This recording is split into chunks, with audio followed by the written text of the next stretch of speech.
नमस्ते दोस्तों। आज हम एक ऐसी गजब की कहानी पर बात करने वाले हैं जो सचमुच आपके सोचने का नजरिया बदल देगी। सोचिए जरा, जिन आदतों को दुनिया सबसे बड़ी कमजोरी या खामी मानती है, क्या वही आदतें एक पूरे साम्राज्य को तबाह होने से बचा सकती हैं? आज के इस विश्लेषण में हम इसी दिलचस्प सवाल का जवाब ढूंढेंगे। हम एक ऐसी कहानी पर चर्चा करेंगे जहां कुछ अजीबोगरीब कमियों ने आम लोगों को रातों रात हीरो बना दिया। क्या ऐसा वाकई हो सकता है कि तीन ऐसे लोग जिन्हें समाज ने उनकी अजीबोगरीब आदतों की वजह से धक्के मारकर बाहर निकाल दिया हो, वो किसी बड़े राज्य को बचा लें? अक्सर हम यही मानते हैं ना कि महान काम तो सिर्फ महान योद्धा या बड़े बड़े विद्वान ही कर सकते हैं।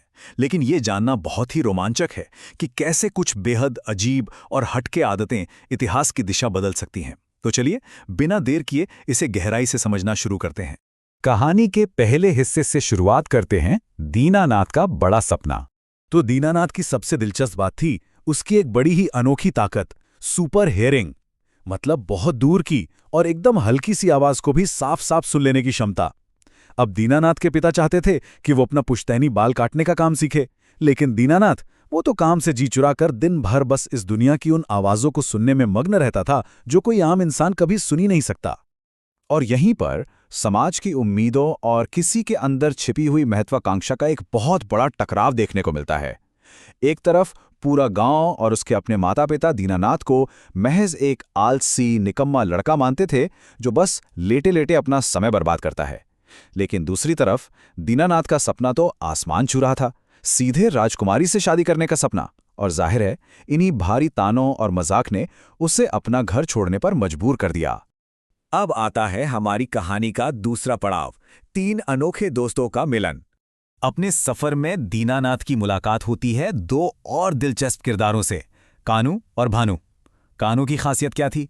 भाई, उसे भयंकर भूख लगती थी, इतनी ज्यादा कि उसके पिता ने उसे घर से ही निकाल दिया, क्योंकि वो घर का सारा अनाज अकेला ही सफा चट कर जाता था। और भानु, उसकी नींद इतनी ज्यादा कच्ची थी कि अगर कहीं दूर कोई पत्ता भी गिरे या कोई चींटी भी आसपास से गुजरे तो उसकी नींद टूट जाती थी।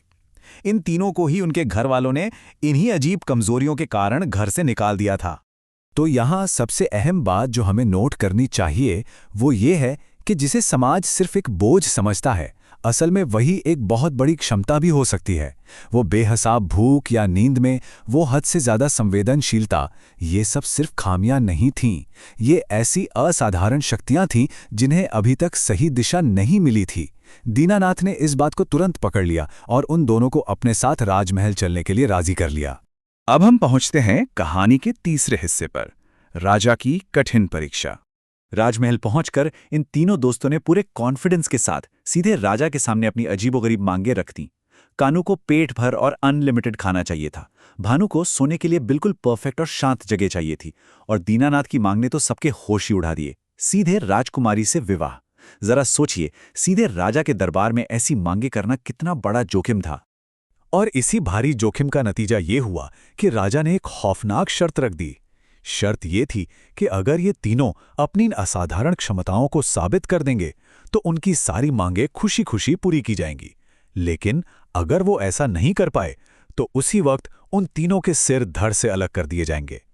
मतलब अब ये खेल पूरी तरह से जिंदगी और मौत का बन चुका था। तो चलिए देखते हैं कि आगे क्या होता है। कानू की परीक्षा के बाद शाही रसोई में कितना खाना बचा था? कोई अंदाजा लगा सकता है? बिल्कुल शून्य, जीरो। कानू तब तक लगातार खाता रहा जब तक कि राजमहल का पूरा रसोई घर एकदम खाली नहीं हो गया।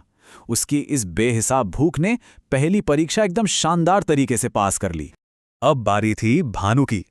राजा ने भानु के लिए 7 सबसे मुलायम और लग्जरी गद्दे बिछवाए, लेकिन राजा ने थोड़ी चालाकी दिखाते हुए छठे और 7वें गद्दे के बीच बस एक छोटा सा बाल छिपा दिया। और रिजल्ट क्या हुआ? भानु पूरी रात करवटें बदलता रहा और सो नहीं पाया। उसे वो एक छोटा सा बाल 7 गद्दों के आर पार चुभ रहा था। इस तरह उसने भी अपनी अति संवेदनशीलता को सच साबित कर दिया। है ना कमाल की बात? लेकिन अब यहां एक बहुत बड़ा सवाल खड़ा होता है। कानू और भानु तो पास हो गए, पर क्या दीनानाथ की वो दूर की आवाजें सुनने वाली अजीब सी क्षमता राजा की जान बचा पाएगी? क्योंकि राजा दीनानाथ की क्षमता को परखने ही वाला था कि तभी राजमहल में एक बहुत ही अचानक और जानलेवा संकट आ खड़ा हुआ।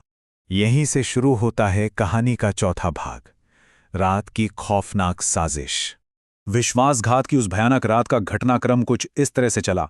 शाम के समय घोड़े के अस्तबल में एक साजिश रची जा रही थी। और पता ये साजिश किसने रची थी? किसी और ने नहीं, बल्कि खुद राजा के अपने ही मंत्री और सेनापति ने। रात होते ही वो गद्दार राजा के कमरे की तरफ बढ़ते हैं और ठीक आधी रात को बिस्तर पर तलवारों से जानलेवा हमला कर देते हैं। लेकिन उन्हें क्या पता था कि दीनानाथ अपनी सुपर हियरिंग की बदौलत ये सब कुछ बहुत दूर से ही सुन रहा था। और यही काम आता है दीनानाथ का जबरदस्त मास्टर प्लान। पहले वो अस्तबल में हो रही साजिश को सुन लेता है, फिर वो समय रहते राजा को खतरे के बारे में आगाह करता है, उन्हें कमरे से सुरक्षित बाहर निकालता है और चादर के नीचे एक पुतला रख देता है। अंत में वो हत्यारों को रंगे हाथों पकड़वा देता है। जरा सोचिए, जिसे समाज आलस्य और दूसरों की बातें छुपकर सुनना मानता था, उसी आदत ने आज एक बेहतरीन खुफिया रणनीति का काम किया। और अब इस शानदार कहानी का अंतिम भाग, अनोखी क्षमताओं की जीत। जैसे ही आधी रात को मंत्री और सेनापति राजा के बिस्तर पर अपनी तलवारें चलाते हैं, वो असल में पुतले पर वार कर बैठते हैं और तुरंत पकड़े जाते हैं। ये कितना ड्रामेटिक पल है।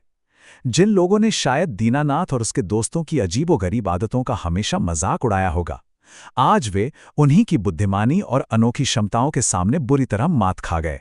राजा को इस बात का बहुत गहरा एहसास हुआ और उन्होंने बेहद कृतज्ञ होकर कहा, अगर तुम ना होते तो आज इस राज्य का सर्वनाश हो जाता।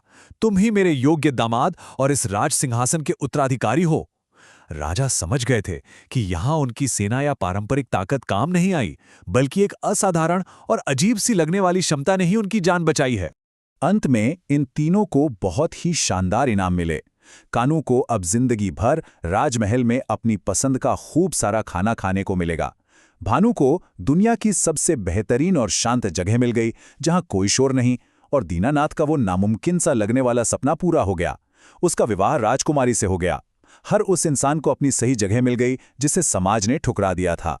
तो दोस्तों, इस पूरी कहानी का लब्बो-लुआब क्या है? सबसे बड़ी सीख हमें यही मिलती है कि जिसे समाज अक्सर एक खामी, कमजोरी या अजीब आदत कहता है, क्या पता वही दुनिया बदलने वाली कोई सटीक महाशक्ति हो। किसी भी खूबी या टैलेंट का असली मोल इस बात पर निर्भर करता है कि उसका इस्तेमाल कैसे और कहाँ हो रहा है।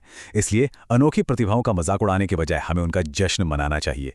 क्या पता अगली बार जब कोई अजीब आदत आपके सामने आए तो वो दरअसल कोई छिपी हुई महाशक्ति हो। इसी विचार के साथ आज की ये चर्चा यहीं समाप्त होती है। सीखते रहिए और आगे बढ़ते रहिए।